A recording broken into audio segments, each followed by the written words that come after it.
क्या एक कॉमेडियन का मजाक इतना महंगा पड़ सकता है कि देश की सबसे बड़ी अदालत कह दे अगर इसे अहंकार न कहेंगे तो ऑक्सफोर्ड डिक्शनरी का मतलब बदलना पड़ेगा। आखिर समय रैना ने ऐसा क्या किया कि अब सुप्रीम कोर्ट ने सिर्फ जुर्माना ही नहीं लगाया बल्कि कहा अब इन्हें भुगतने दीजिए। क्या मामला सिर्फ एक जोक का है या फिर अदालत के आदेश की अनदेखी का? अगले 5 मिनट में आपको पूरी कहानी में आसान भाषा में समझाऊंगा। नमस्कार, मैं हूं सिद्धार्थ प्रताप सिंह और आप देख रहे हैं संवाद लाइव। पिछले कुछ समय से कॉमेडियन समय रैना लगातार विवादों में रहे, लेकिन इस बार मामला किसी विवादित जोक का नहीं बल्कि सीधे सुप्रीम कोर्ट के आदेश का है। और जब मामला देश की सबसे बड़ी अदालत तक पहुंच जाए तो बात सिर्फ कॉमेडी की नहीं, कानून की भी हो जाती है। सबसे पहले ये समझिए कि आखिर पूरा विवाद है क्या।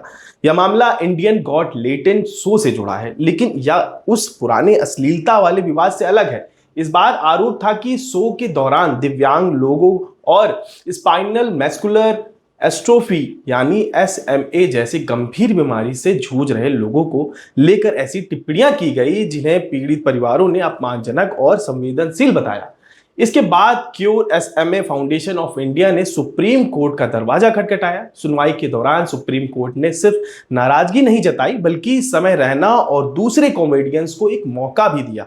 मौका क्या था अभी आपको पता चलेगा। कोर्ट ने कहा था कि अगर आपको अपनी गलती का एहसास है तो उसका प्रायश्चित भी होना चाहिए। इसलिए अदालत ने कुछ शर्तें रखी, जैसे दिव्यांग लोगों की उपलब्धियों पर विशेष कार्यक्रम करना, दुर्लभ बीमारियों से जूझ रहे मरीजों के इलाज के लिए फंड जुटाना और बिना शर्त सार्वजनिक माफी मांगना। यानी कोर्ट सजा देने से पहले सुधार का मौका देना चाहती थी, लेकिन यहीं से पूरा मामला पलट गया। 14 जुलाई की सुनवाई में फाउंडेशन की ओर से अदालत को बताया गया कि समय रैना ने ना तो संस्था से संपर्क किया और ना ही किसी पीड़ित परिवार से।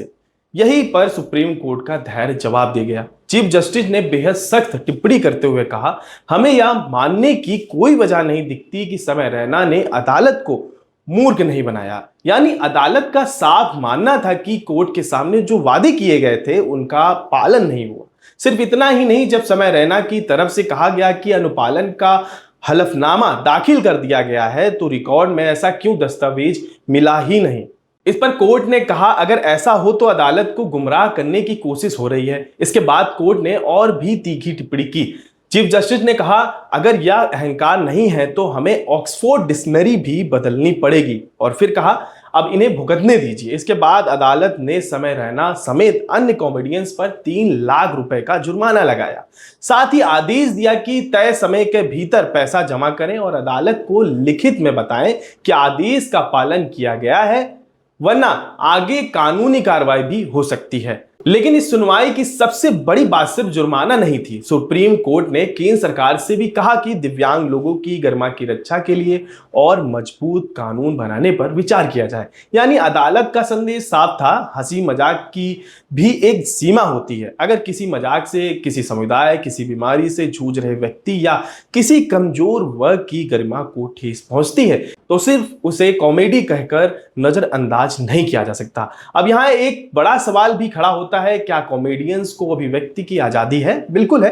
भारत का संविधान हर नागरिक को अपनी बात कहने का अधिकार देता है, लेकिन यही संविधान यह भी कहता है कि किसी की गरिमा, सम्मान और अधिकारों का उल्लंघन नहीं होना चाहिए। यानी फ्री स्पीच, लेकिन फ्री पास नहीं। आप मजाक कर सकते हैं, व्यंग कर सकते हैं, सिस्टम पर सवाल उठा सकते हैं, लेकिन अगर अदालत के सामने वादा करें और फिर उसी वादे को निभाए ही नहीं तो मामला सिर्फ कॉमेडी का नहीं, कोर्ट की अवमानना और न्यायिक आदेश की अनदेखी का सवाल उठ जाता है। यही वजह है कि इस बार सुप्रीम कोर्ट ने सिर्फ चेतावनी नहीं दी बल्कि साफ संदेश भी दिया कि अदालत के आदेश को हल्के में लेने की कीमत चुकानी पड़ सकती है। अब सवाल आपसे, क्या कॉमेडी के नाम पर हर बात कह देना सही है या फिर अभिव्यक्ति की आजादी के साथ जिम्मेदारी भी उतनी जरूरी है? और अगर कोई अदालत से किया वादा पूरा नहीं करता तो क्या उसके खिलाफ सख्त कार्रवाई होनी चाहिए? अपनी राय कमेंट में जरूर बताइए, और अगर आपको वीडियो पसंद आई हो तो इस वीडियो को लाइक करें, शेयर करें, सब्सक्राइब करें और ऐसे ही न्यूज के लिए मेरे साथ जुड़े रहें। मैं सिद्धार्थ, संवाद लाइव।